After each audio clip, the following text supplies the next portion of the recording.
My name is Lucy Wilbur. I'm 28 years old, and until recently, I thought I knew exactly what my future looked like. I had the ring on my finger, the man I loved at my side, and both of our families gathered to celebrate us. At least that's what everyone else thought they were celebrating. But the truth is, my engagement ended before the cake was even cut. It began with a whisper. The engagement party had been my idea of perfect, not flashy, just warm and elegant. Soft lights, clinking glasses, the smell of champagne and roses in the air. Friends from college, my parents. His parents, people we'd both known for years. Everyone toasting to us, believing in the picture of forever we'd painted. Stephen had been smiling all night, playing the charming fiancé everyone expected him to be. I thought I knew what was coming when he leaned in close, his hand brushing my arm, his lips grazing my ear. I braced myself for something sweet, something intimate, maybe a playful secret between us. Instead, what came was a dagger. "Don't get too excited," he whispered, almost sing-song. "I'm still figuring out if you're really the one." My smile froze, but I didn't let it crack. I couldn't. Not with dozens of eyes on us, glasses raised high. I forced a polite laugh, nodding at nothing, turning back to the guests, as if he'd said something ordinary. Inside, though, my stomach turned to stone. At first I thought maybe I misheard him. Maybe it was a joke, a terrible attempt at humor. But when I caught his smirk as he pulled back, I knew he meant it. He was testing me, testing how much I'd endure, how far he could push without consequence. And the timing was perfect for him, a room full of witnesses, all clinking glasses to our so-called forever. I kept my composure because what else could I do? My parents were there, his parents too. Friends who'd flown across states just to be here. I smiled in photographs, accepted congratulations, and moved through the room with Stephen's hand in mine, like I was living inside a staged play. But in every toast, every flash of the camera, every forced grin, his words echoed louder. "I'm still figuring out if you're the one." Stephen, meanwhile, looked utterly unbothered. He laughed too loudly, basked in attention like he was the star of the evening. If anyone noticed the hollowness in my eyes, no one said a word. And in that moment, I realized something chilling. My fiancé wasn't even willing to pretend certainty, not for me, not for the people who loved us. The whisper was supposed to stay hidden between us, but I carried it like a blade, twisting deeper with every glass raised. I didn't know it then, but that whisper wasn't nerves or wit or fleeting doubt. It was the beginning of the end. And before the night was over, Stephen would prove just how serious he was about figuring it out. The whisper alone could have been enough to poison the night, but Stephen wasn't done testing me. It happened about an hour into the party. I was introducing myself to a friend of his parents when I realized he wasn't standing beside me anymore. At first I thought he'd gone to speak to his mom, or maybe step outside for some air. But minutes kept slipping by, and he didn't return. "Where's Stephen?" someone asked, their glass hovering mid-toast. I brushed it off with a smile, saying he'd be back in a moment, but my chest was tightening with unease. I excused myself and searched the room. The main hall was buzzing with laughter and conversation, but Stephen was nowhere in sight. Then I caught a flash of his dark suit near the bar away from the crowd, and my heart stopped. He wasn't alone. He was leaned in close to a woman I didn't recognize, her dress clinging to her figure, her laugh sharp and bright. Stephen's hand brushed her arm as if they'd known each other for years. His head tilted toward her like she was the most fascinating person in the world. Her hand lingered on his chest as she threw her head back in laughter, and in that instant, every doubt from his whisper solidified into a cruel truth. I froze in the doorway, every nerve screaming at me to do something, to march over there to demand answers. But my body didn't move. Instead, my eyes met Jasmine's, my best friend, who was standing across the room. She had seen it too. Her face went pale as she mouthed silently, "Are you okay?" I forced a smile, small and brittle, nodding once. My throat felt like sandpaper, but I wouldn't give Stephen the satisfaction of a scene. Because that's what he wanted, wasn't it? For me to react. To pull him away, to shout, to make him the victim of my jealousy. If I gave him that moment, he'd own the story. No, not tonight. Instead, I turned and walked back into the main room, lifted a glass of champagne from a passing tray, and rejoined the guests. My smile didn't falter. My laugh came on cue. If anyone noticed that my fiancé wasn't by my side, they didn't press. But inside, something shifted. It wasn't fiery rage, it wasn't even heartbreak. It was a cold clarity settling into my bones. Stephen wasn't joking when he whispered his doubts in my ear. He wasn't nervous, and he wasn't scared of commitment. He was telling me exactly who he was. A man who wanted the world at his feet, who believed I'd wait in silence while he decided if I was good enough. And the way he touched that woman, the way she leaned into him laughing, like she already knew she'd stolen something that wasn't hers, Stephen had given me my answer. When he finally reappeared beside me, still grinning, I let him take my hand. I let him play the part of the doting fiancé. But my decision was already made. This engagement was over. He just didn't know it yet. By the time the last guest drifted out, the venue felt hollow, like the air had been sucked from the room. The catering staff moved quietly in the background, stacking plates and folding linens. Stephen flopped into a chair with a dramatic sigh, kicking off his shoes. That was exhausting, he groaned, running a hand through his hair. But everyone loved us. We killed it tonight. Us! The word rang hollow. I stood across from him, watching carefully, as if I was finally seeing him without the filter of love or hope. I thought about the poison he'd whispered in my ear. I thought about him vanishing to flirt with a stranger while our families toasted to our future. And I realized that none of this was nerves or stress or bad timing. This was who he truly was. So I made my move. Calm. Controlled. No fireworks, no screaming. Stephen, I said, my voice steady, I think we should call this off. His head snapped up, confusion flickering across his face before it dissolved into laughter. What, you're joking? I didn't laugh. I'm not. The engagement is over. The smile faltered. Lucy, don't be ridiculous. We just had an entire engagement party. Our parents, our friends, everyone was here tonight. Better they find out now, I said evenly, than after we've tied ourselves to a lie. The light in his eyes dimmed as panic started creeping into his voice. You can't be serious? Over one stupid joke? Over nothing. Nothing. I tilted my head, my arms crossing over my chest. You whispered in my ear that you're still figuring out if I'm the one. Then you vanished to cozy up to some woman at the bar while people who love us were celebrating our future. Do you really want me to pretend I didn't see that? For once, Stephen's mouth opened with no clever words to follow. He blinked silent, the arrogance slipping from his face. I didn't yell. I didn't cry. I didn't hurl accusations. I just picked up my clutch and slipped my shawl over my shoulders. I'll call the vendors tomorrow, I told him. I'll tell my parents tonight. You can tell yours however you like. He shot to his feet, voice sharp. Now his confidence cracking. You can't just walk away like this. Do you know how humiliating this will be? Everyone saw us tonight. I paused at the doorway, my hand on the frame. Then I turned back, meeting his eyes one last time. No, Stephen. What's humiliating is how you chose to act tonight. And that's on you. Then I walked out. No slammed doors, no dramatic scene. Just quiet steps carrying me out of the life I thought I wanted. That night I went home, peeled off the dress that hours earlier had felt like a dream, and sat in silence. The engagement ring was still on my finger, glittering under the soft lamplight. I slipped it off and placed it on the counter. My phone buzzed over and over with Stephen's messages, but I didn't answer, because I didn't need to. The engagement was already dead. The morning after the canceled engagement, chaos exploded not for me, but for Stephen. By sunrise, my phone was buzzing with walls of texts and missed calls.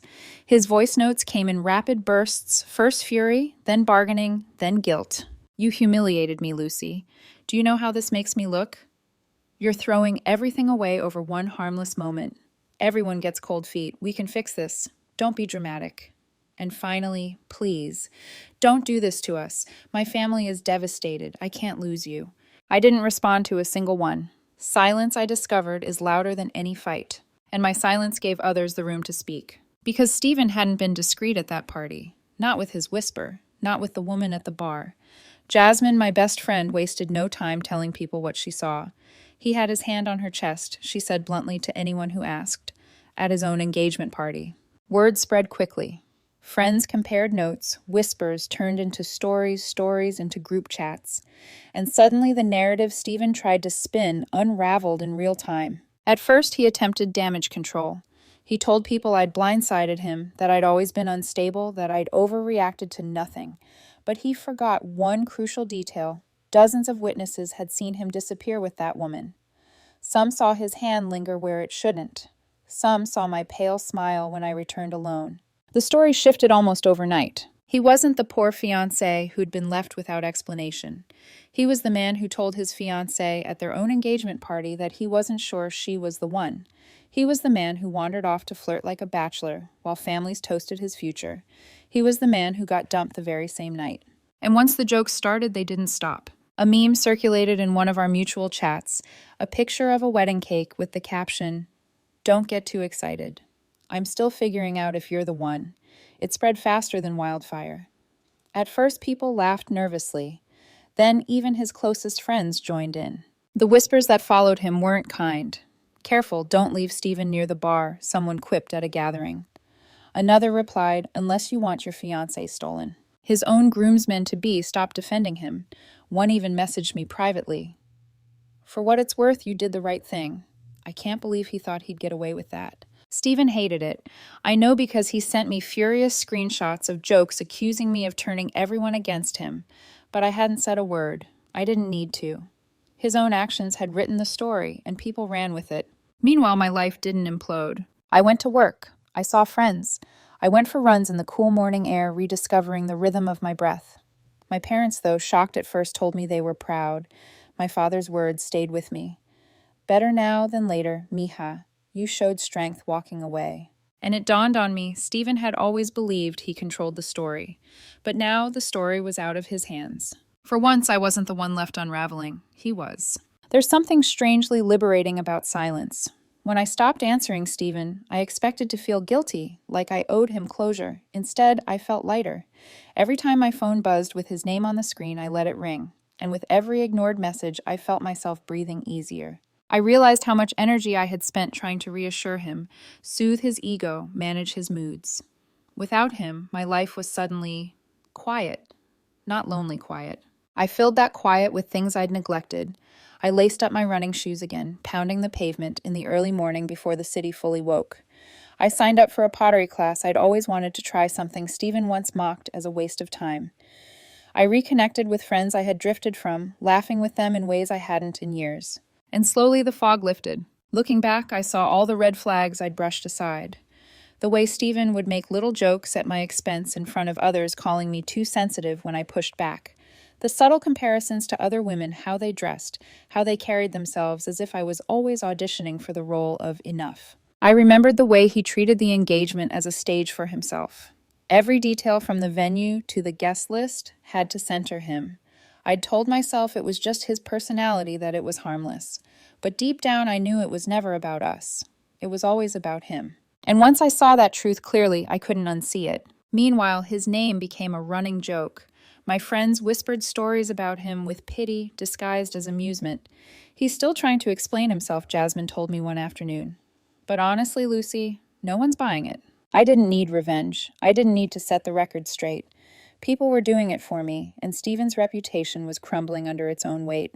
One evening, while shaping clay on the wheel in class, I realized I wasn't thinking about him at all. My hands were steady, the form was taking shape, and for the first time in months, my heart wasn't clenched. Freedom, I realized, wasn't about moving on quickly. It was about reclaiming the parts of myself I had abandoned while trying to hold us together. And piece by piece, I was taking myself back. For weeks, I barely thought about Stephen. But from what I heard, the world around him thought of nothing else. The woman he'd been flirting with at our engagement party. She wasn't interested beyond that night. Someone saw her on another man's arm the very next week. Word spread fast. Stephen had thrown away his engagement for a meaningless flirtation. The irony stung, and people reveled in it. His friends, once loyal, loud defenders, began to distance themselves, some out of embarrassment, others out of self-preservation. Even his own family, who had initially been furious with me, began to soften once the full story spread. My mother told me later that Stephen's aunt had admitted quietly over coffee. He embarrassed himself. Lucy did the right thing walking away. Meanwhile, Stephen wasn't handling it well. He tried showing up to gatherings pretending nothing had happened. But the air grew heavy whenever he entered the room. Conversations stalled, glances darted, and whispers followed him like a shadow. He wasn't exiled, but he was pitied, and pity can be crueler than hate. One night, Jasmine called me, her voice tinged with disbelief. He's still insisting it was all just nerves, she said, like we didn't all see him with her. He's unraveling Lucy. It's actually sad now. I listened silent, tracing the rim of my glass of wine. For so long, Stephen had been the one holding the power, making me doubt myself, keeping me small with his words. Now stripped of his spotlight, he didn't know who he was. In contrast, my days were fuller. I jogged past the same cafe each morning, where the barista started recognizing me, greeting me by name. I stayed late after pottery class, chatting with classmates who became friends. My apartment, once cluttered with Stephen's presence, felt like my own sanctuary. My father noticed the change. One evening, he sat across from me at dinner, his eyes steady. "Mija," he said softly, "I'm proud of you." Many women would have begged him to stay. You walked away. That's strength. And in his words, I felt the difference. Stephen was shrinking. I was expanding. Karma had taken root in Stephen's life, but I didn't need to witness every detail. I didn't crave his suffering. His isolation was his own doing, and it grew heavier with every passing day. What mattered was this.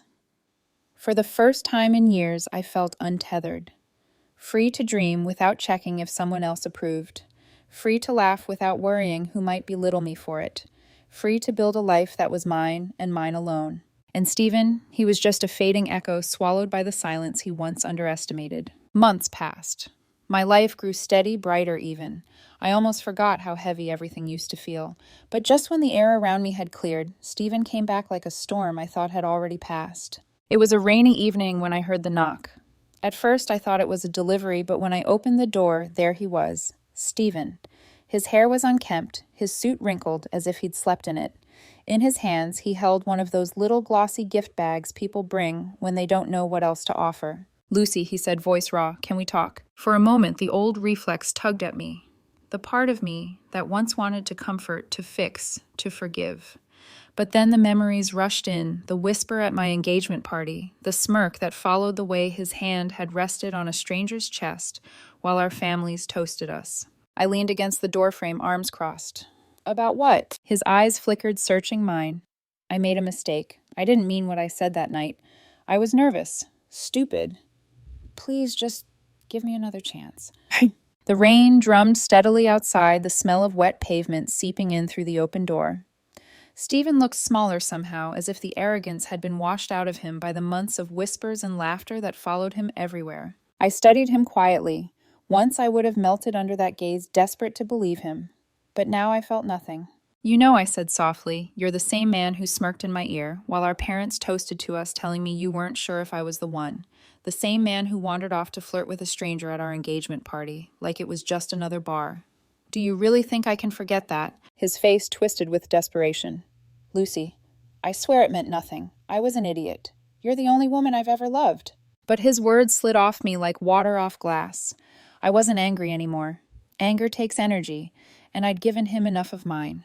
What I felt now was indifference. "I think you're confusing me with someone who still cares," I replied. My tone wasn't cruel, just calm, final. His mouth opened, then closed again, stunned. He had expected tears, pleading, maybe even rage, but not this quiet dismissal. I stepped back and began to close the door. "Take care of yourself, Stephen." The click of the lock was the sound of a chapter ending not with fire, but with silence. And for the first time, I realized I wasn't closing the door on him. I was opening it for myself. After that night, Stephen never came back, at least not to me. Word reached me in fragments, mutual friends, whispering that he was still trying to explain himself, still scrambling to repair his reputation. But by then, I was already gone in every way that mattered. Funny thing is, I didn't feel victorious. I didn't need to. His downfall wasn't mine to savor, it was simply the consequence of his own choices. Stephen became a punchline. People still joke about that night, the whisper the stranger at the bar. The engagement that ended before the cake was cut. Some of those jokes even make their way back to me, and when they do, I don't feel the sting anymore. I just feel distance. Because that story, it doesn't belong to me anymore. It belongs to him. What belongs to me is something else, freedom. In the months after I closed that door, I learned that closure isn't about watching someone crumble. It's not about revenge or waiting for karma to settle the score. True closure is when you no longer need the apology, the explanation, or the second chance. It's when you realize you're better without them, and your life proves it every single day. I filled my days with new routines, new faces, new laughter. The pottery class turned into a passion. My hands found joy in shaping clay, molding something lasting and beautiful from nothing but dust and water. My runs grew longer, my lungs stronger. I reconnected with parts of myself I thought I'd lost in the chaos of loving Stephen.